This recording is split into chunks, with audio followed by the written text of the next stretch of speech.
C'était un jeudi soir. La scène à Jérusalem était pleine de tension et d'agitation. Les rues étaient remplies de pèlerins venus célébrer la Pâque. Les soldats romains et les gardes du temple, dirigés par Judas Iscariote, arrivèrent au jardin de Gethsémani, où Jésus s'était rendu pour prier avec ses disciples. Là, Jésus a été trahi par un baiser de Judas, indiquant au dé qui était la cible. Jésus fut ensuite conduit au grand prêtre Caïphe, où une réunion d'urgence du Sanhédrin avait été convoquée. Dans la grande salle, à la lueur des torches vacillantes, les chefs religieux accusèrent Jésus de blasphème, affirmant qu'il se proclamait fils de Dieu. De faux témoins ont été amenés, mais aucune accusation ne pouvait tenir face à la sérénité et à la vérité qui émanait de Jésus. Sur l'insistance des dirigeants, Jésus a finalement confirmé sa divinité, prétendant être le Christ, le Fils du Dieu vivant. Cette déclaration aux membres du Sanhédrin suffisait à l'accuser de blasphème et à le condamner à mort. Ce sont les événements qui ont conduit à la mort de Jésus. À partir de maintenant, vous connaîtrez chaque détail comme jamais auparavant, du procès, de la torture et de la mort de Jésus à sa résurrection. Donc, je vous demande votre like, votre abonnement à la chaîne, et passons à la vidéo. À l'aube, Jésus fut conduit au gouverneur romain Ponce Pilate, qui séjournait dans la forteresse Antonia. Les chefs religieux ne pouvant pas appliquer la peine de mort, ils ont donc demandé l'approbation de Pilate pour exécuter Jésus. Pilate, homme cynique et pragmatique, reçoit Jésus à sa cour.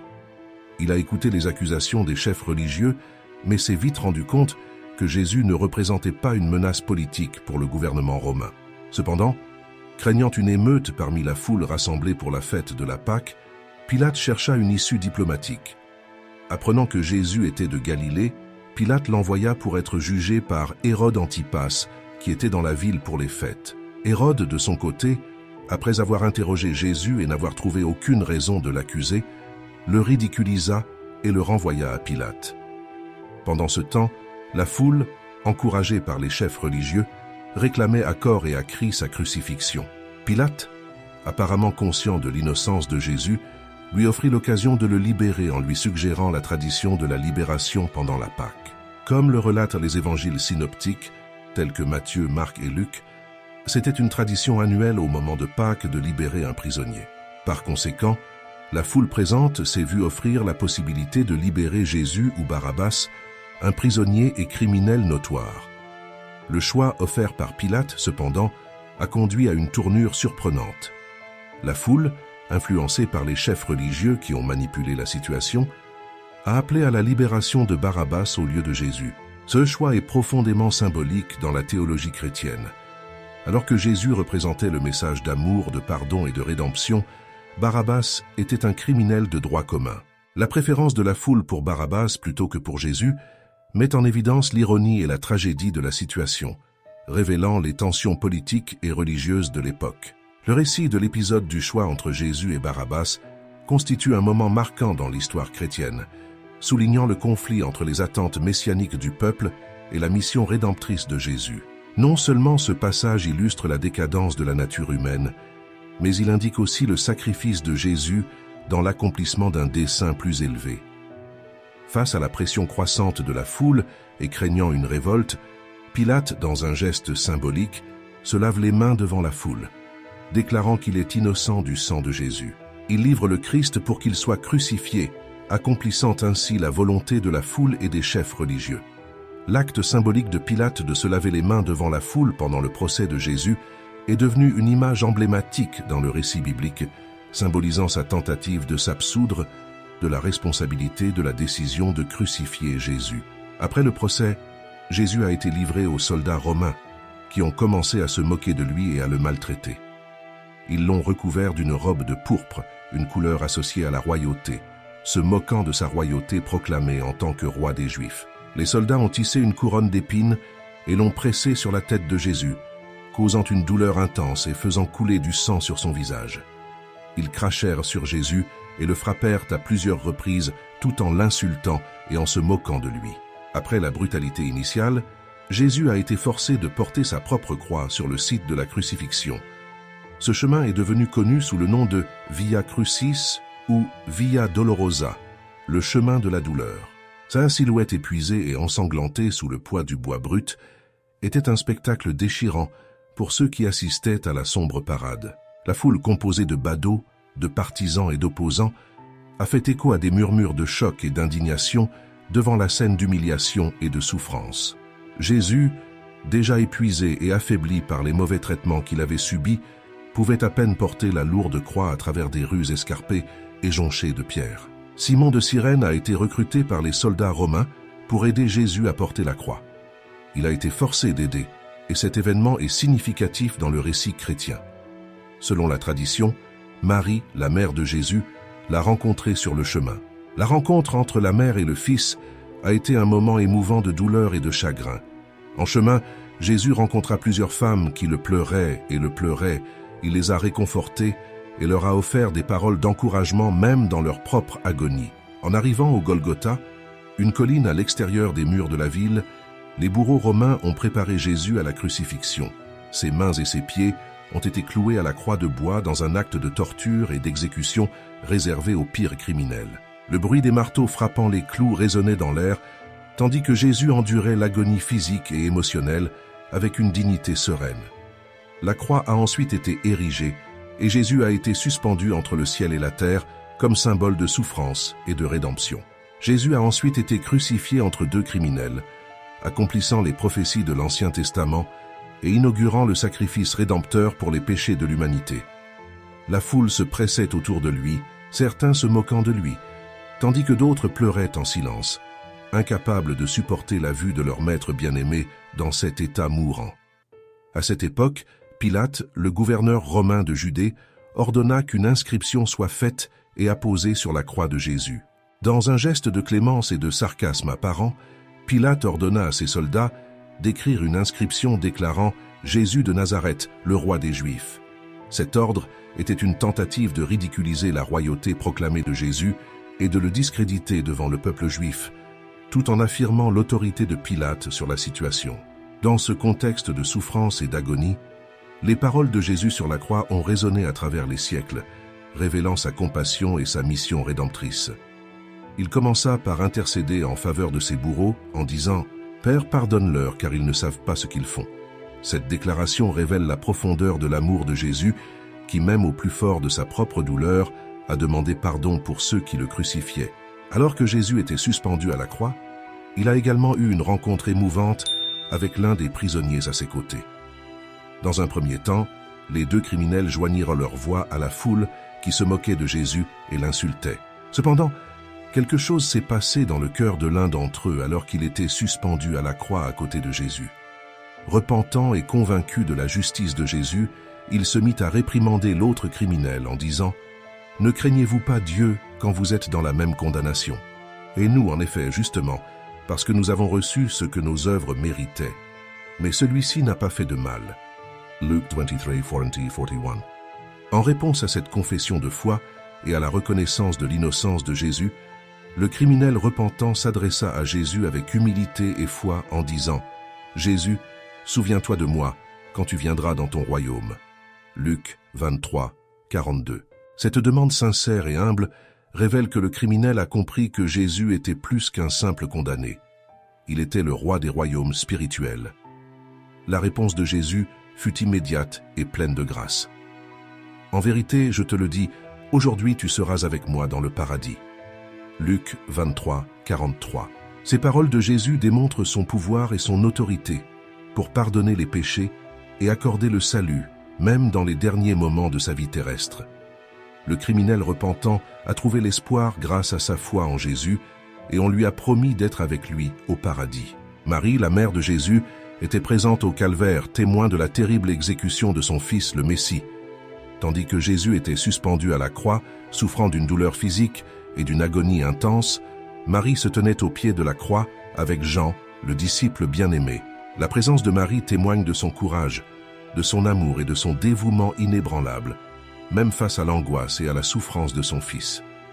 Au milieu de sa propre agonie, Jésus a regardé sa mère et le disciple qu'il aimait et a dit à Marie, « Femme, voici ton fils. » Puis il a dit à Jean, « Voici ta mère. » Par ces paroles, Jésus confia sa mère aux soins de Jean, l'assurant de sa protection et de ses soins après son départ imminent. Ce dialogue révèle non seulement la sollicitude filiale de Jésus pour sa mère, mais aussi l'accomplissement des Écritures et l'établissement d'une nouvelle communauté de foi.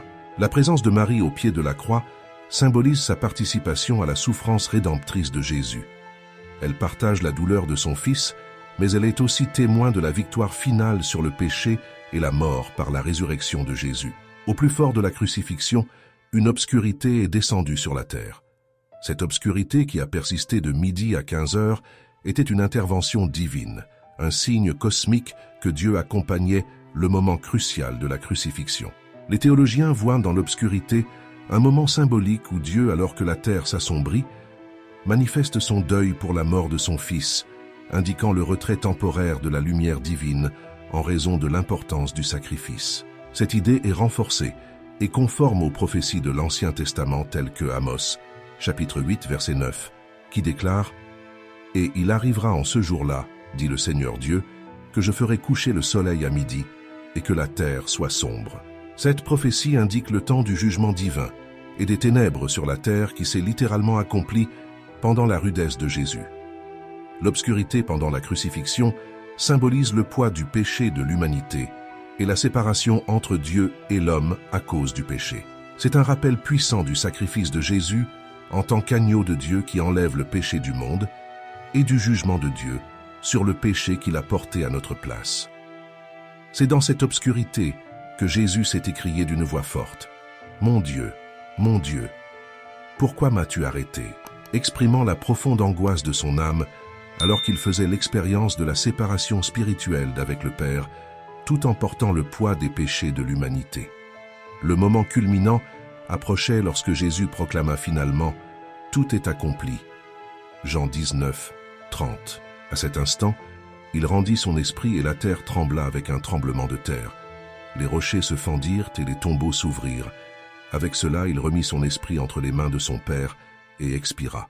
Après la mort de Jésus, les soldats romains qui étaient chargés de l'exécution de Jésus étaient chargés de veiller à ce que les corps des crucifiés soient enlevés avant le début du sabbat, car il était interdit de laisser les corps suspendus à la croix pendant le sabbat selon la loi juive. L'un des soldats prit alors une lance et perça le côté de Jésus. Ce soldat est identifié dans l'évangile de Jean comme un soldat romain nommé Longinus. Lorsqu'il a percé le côté de Jésus, le sang et l'eau sont immédiatement sortis, un détail qui est souvent mis en évidence comme un symbole du sacrifice de Jésus et de la purification qu'il apporte aux croyants. Le fait que Jésus était déjà mort était confirmé par la lance, car il fallait généralement des jours pour que le crucifié meure d'asphyxie. En fait, c'était une coutume romaine de briser les jambes des crucifiés pour hâter leur mort, mais dans le cas de Jésus, ce n'était pas nécessaire, accomplissant une prophétie messianique de l'Ancien Testament qui disait qu'aucun os de Jésus ne serait brisé après la mort de Jésus sur la croix. Après la mort de Jésus sur la croix, une atmosphère de chagrin et de désolation planait sur Jérusalem. Cependant, au milieu des ténèbres et du désespoir, deux hommes ont émergé qui ont joué un rôle clé dans l'ensevelissement de Jésus, Joseph d'Arimathie et Nicodème.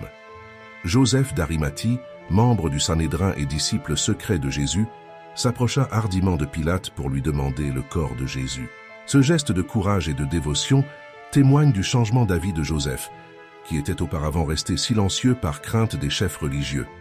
Nicodème, également membre du Sanhédrin et disciple de Jésus, se joignit à Joseph dans cette mission, apportant un mélange de myrrhe et d'aloès pour préparer le corps de Jésus à l'enterrement. L'union de ces deux hommes qui avaient jadis gardé secrète leur foi en Jésus. Maintenant, il a révélé sa loyauté et son dévouement devant tous en recevant le consentement. Ils ont retiré le corps de Jésus de la croix et l'ont enveloppé dans du lin, selon les coutumes funéraires juives. Joseph d'Arimathie a fourni un nouveau tombeau inutilisé, creusé dans le roc dans lequel le corps de Jésus serait déposé. Cette tombe, située dans un jardin près du calvaire, est devenue la dernière demeure de Jésus. Les paroles de Jean, chapitre 19, versets 41 et 42, décrivent ce moment d'une manière émouvante. Dans le lieu où Jésus a été crucifié, il y avait un jardin, et dans le jardin un tombeau neuf, dans lequel personne n'avait encore été déposé. C'est là qu'ils mirent Jésus à cause de la préparation des Juifs pour la veille du sabbat et parce qu'ils étaient proches. Leurs actions soulignent l'importance d'un traitement digne et respectueux des défunts et démontrent un profond engagement envers les enseignements et la personne de Jésus. Après l'enterrement de Jésus, tel qu'il est rapporté dans les évangiles, le site a été soigneusement gardé par les chefs religieux et les autorités romaines. Matthieu 27, versets 62 à 66, rapporte que le lendemain de la crucifixion de Jésus, les principaux sacrificateurs et les pharisiens sont allés voir Pilate pour demander que le tombeau de Jésus soit gardé, car ils craignaient que les disciples ne volent le corps. La raison pour laquelle le tombeau était gardé était la crainte des chefs religieux que le corps de Jésus soit volé et qu'une histoire de résurrection soit inventée par les disciples. Ils craignaient que cela ne provoque des troubles au sein de la population et ne remette en question l'autorité établie. Par conséquent, placer des gardes au tombeau et sceller la pierre étaient des mesures pour s'assurer que le corps de Jésus restait là où il avait été placé et pour empêcher toute possibilité d'émeute ou de troubles publics. Cette vigilance autour du tombeau de Jésus reflète l'intensité du conflit entre les disciples de Jésus et les autorités religieuses de l'époque, ainsi que l'importance symbolique et théologique de la résurrection de Jésus dans le récit chrétien. Malgré les événements, un silence solennel enveloppait Jérusalem à l'approche du sabbat. Comme l'établit la loi juive, le sabbat était un jour de repos observé avec révérence et respect. Pour les disciples et les disciples de Jésus, cependant, ce sabbat ne ressemblait à aucun autre. Ils se reposaient, mais pas en paix. Ils pleuraient la perte de leur maître, dont le corps froid reposait maintenant dans un sépulcre. Les femmes qui avaient suivi Jésus depuis la Galilée furent témoins de l'ensevelissement et du silence du sabbat. Luc, chapitre 23, verset 56, rapporte « Ils s'en retournèrent chez eux et préparèrent des parfums et des baumes. Mais pendant le sabbat, ils se reposaient, obéissant au commandement. Pendant ce temps, les disciples se rassemblaient en secret, dans le deuil et le désespoir. Ils se souvenaient des paroles de Jésus au sujet de sa mort et de sa résurrection, mais le sens de ces paroles était encore obscur pour eux. Matthieu chapitre 26, versets 31 et 32, raconte que Jésus a dit « Ce soir, vous allez tous être offensés à cause de moi, car il est écrit « Je frapperai le berger et les brebis du troupeau seront dispersées. Mais quand je serai ressuscité, je vous précéderai en Galilée. » Marie, la mère de Jésus, a également partagé la douleur des disciples. Elle avait été témoin de la torture et de la mort de son fils avec une douleur indescriptible. Pourtant, même au milieu de la tristesse et de l'incertitude, une faible étincelle d'espoir est restée dans le cœur des disciples. Ils se souvinrent des promesses de Jésus qu'il ressusciterait d'entre les morts. Marc, chapitre 9, verset 31, rapporte « Car il enseignait ses disciples, il leur dit « Le Fils de l'homme sera livré entre les mains des hommes. Ils le tueront, et 3 jours plus tard, il ressuscitera. » Ainsi, en ce saint sabbat, les disciples veillaient, priant et attendant ce qui devait arriver. Ils s'accrochaient à l'espoir que le tombeau vide apporterait la promesse de Jésus, renouvelant leur foi et leur redonnant espoir. Ce samedi saint, bien que silencieux et lugubre, marquait le seuil entre la mort et la vie, la désolation et la rédemption. C'était une période d'attente patiente et d'attente, alors que le monde attendait l'aube de la nouvelle ère qui était sur le point de naître de l'obscurité de la tombe. Dimanche, à l'aube, un silence anxieux enveloppait Jérusalem.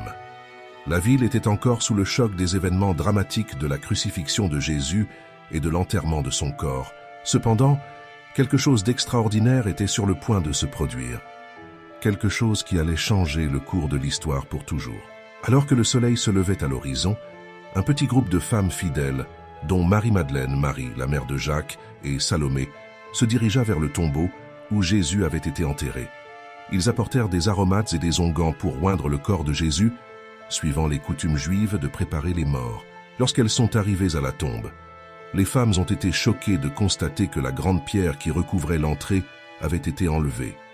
Luc, chapitre 24, versets 2 et 3, rapporte « Et ils trouvèrent la pierre roulée du tombeau, et quand ils entrèrent, ils ne trouvèrent pas le corps du Seigneur Jésus. » La scène était vide, le corps de Jésus n'était pas là. Marie-Madeleine, dans son angoisse, s'empressa d'informer Pierre et Jean de la disparition du corps de Jésus. Jean, chapitre 20, versets 3 et 4, raconte « Pierre et l'autre disciple sortirent et allèrent au sépulcre, et les deux coururent ensemble. Mais l'autre disciple courut plus vite que Pierre, et arriva le premier au sépulcre. Pierre et Jean arrivèrent au tombeau et confirmèrent le récit de Marie-Madeleine. Ils entrèrent dans le tombeau et virent les draps de lin qui s'étaient enroulés autour du corps de Jésus, mais le corps n'était plus là.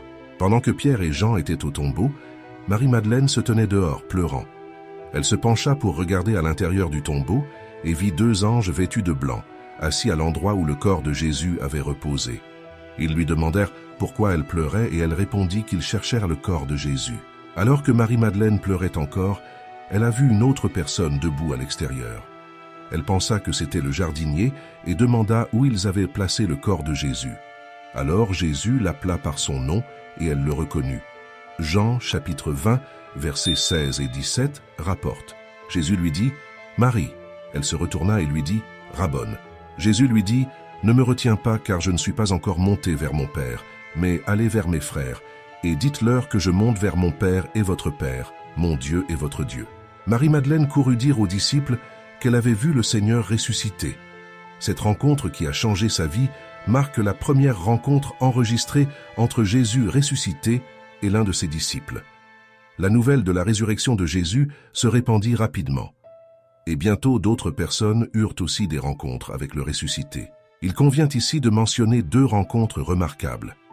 La première a eu lieu sur le chemin d'Emmaüs, après la résurrection de Jésus, où 2 disciples ont été plongés dans la douleur et le découragement. L'un d'eux s'appelait Cléopas, mais le nom de l'autre n'est pas mentionné dans les Écritures. Ils se parlaient, partageant leur profonde angoisse et leur confusion au sujet des événements récents à Jérusalem, en particulier la crucifixion de Jésus. Alors qu'ils marchaient, un homme s'est approché d'eux. C'était Jésus, mais ils ne l'ont pas reconnu. Jésus leur demanda de quoi ils parlaient, et les disciples, surpris de leur ignorance des événements récents à Jérusalem, expliquèrent qu'ils pleuraient la mort de Jésus, dont ils espéraient qu'il serait le Messie qui rachèterait Israël. Jésus commença alors à leur expliquer les Écritures, leur montrant comment tout ce qui se passait était nécessaire à l'accomplissement des prophéties. Il a commencé avec Moïse et a parcouru tous les prophètes, interprétant pour eux ce qui était écrit à son sujet dans les Écritures. Pendant que Jésus parlait, le cœur des disciples brûlait en eux, avec un mélange d'émotions, d'espoir, de perplexité et d'éveil de la foi. Ils ont été attirés par la sagesse et l'autorité de Jésus dans ses paroles. Alors qu'ils s'approchaient d'Emmaüs, Jésus semblait continuer à marcher, mais les disciples insistèrent pour qu'il reste avec eux, car il se faisait tard. Ils s'assirent pour manger, et Jésus prit du pain, le bénit, le rompit, et se mit à le leur distribuer. À ce moment-là, les yeux des disciples s'ouvrirent, et ils reconnurent enfin Jésus. Cependant, il disparut de sa vue. Luc, chapitre 24, verset 31, rapporte. Leurs yeux s'ouvrirent, et ils le reconnurent, et il disparut d'eux. Le cœur débordant de joie et d'incrédulité, les disciples réfléchissaient à ce qui venait de se passer. Ils se rendirent compte qu'il était bien le Messie, le Sauveur promis. Remplis d'émotion et d'urgence, les disciples sont immédiatement retournés à Jérusalem pour raconter aux autres disciples leur rencontre avec Jésus ressuscité. Une autre rencontre impressionnante a eu lieu dans le Cénacle, un lieu de Jérusalem, où Jésus et ses disciples s'étaient déjà réunis pour la dernière scène. Les disciples étaient rassemblés là, enfermés et craignant les chefs religieux qui avaient crucifié leur maître. Ils étaient remplis d'incertitude et d'inquiétude, ne comprenant pas pleinement ce qui s'était passé et ce que l'avenir leur réservait. Tandis qu'ils étaient ainsi rassemblés, soudain Jésus apparut au milieu d'eux.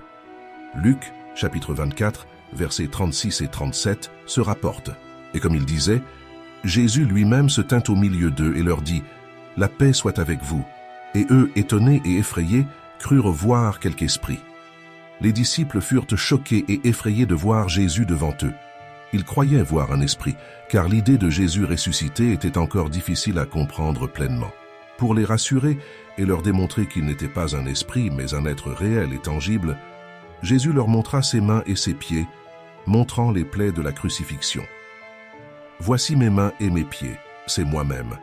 Tâtonnez et voir, car l'esprit n'a pas de chair et d'os, comme vous voyez que j'en ai. » Et disant cela, il leur montra ses mains et ses pieds.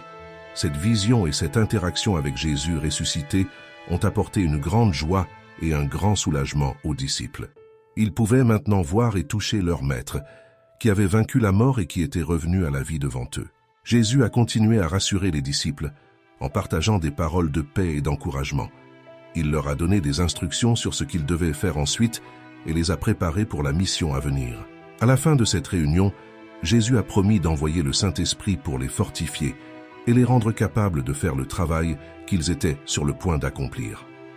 Luc, chapitre 24, verset 49, rapporte « Voici, j'envoie sur vous la promesse de mon Père, mais demeurez dans la ville de Jérusalem jusqu'à ce que vous soyez revêtus de la puissance d'en haut. » La rencontre au Cénacle a été un moment charnière dans le cheminement des disciples après la résurrection de Jésus. C'était un temps de paix, de renouvellement de la foi et d'autonomisation pour la mission de proclamer l'Évangile au monde. Cette rencontre a fortifié les disciples et les a préparés à ce qui allait suivre, leur donnant le courage et la détermination de continuer, même face à l'adversité et aux défis. La résurrection de Jésus est l'événement central et le plus significatif du christianisme, car elle représente la victoire du Christ sur le péché, la mort et la puissance de Satan. Il confirme sa divinité et accomplit les prophéties de l'Ancien Testament, l'établissant comme le Messie promis et le Sauveur du monde. De plus, la résurrection de Jésus inaugure une nouvelle ère dans l'histoire de la rédemption, une ère d'espérance et de renouveau spirituel. Il annonce le début de la nouvelle création, où le pouvoir du péché et de la mort est vaincu, et où la promesse de la vie éternelle est étendue à tous ceux qui se tournent vers Jésus dans la foi et la repentance. J'espère que cette vidéo a contribué à rendre votre journée meilleure, que l'amour et la joie de Pâques remplissent vos cœurs et vos maisons, apportant paix et réconfort au milieu des défis auxquels nous sommes confrontés. Puissions-nous réfléchir sur le sacrifice de Jésus et renouveler notre engagement à vivre selon ses enseignements d'amour et de compassion. Si vous l'avez apprécié, je vous invite à partager cette vidéo avec vos amis et votre famille, afin que plus de gens connaissent l'histoire et les valeurs du Christ. Puissions-nous ensemble répandre la lumière de l'Évangile et faire une différence dans notre monde. Merci d'avoir regardé.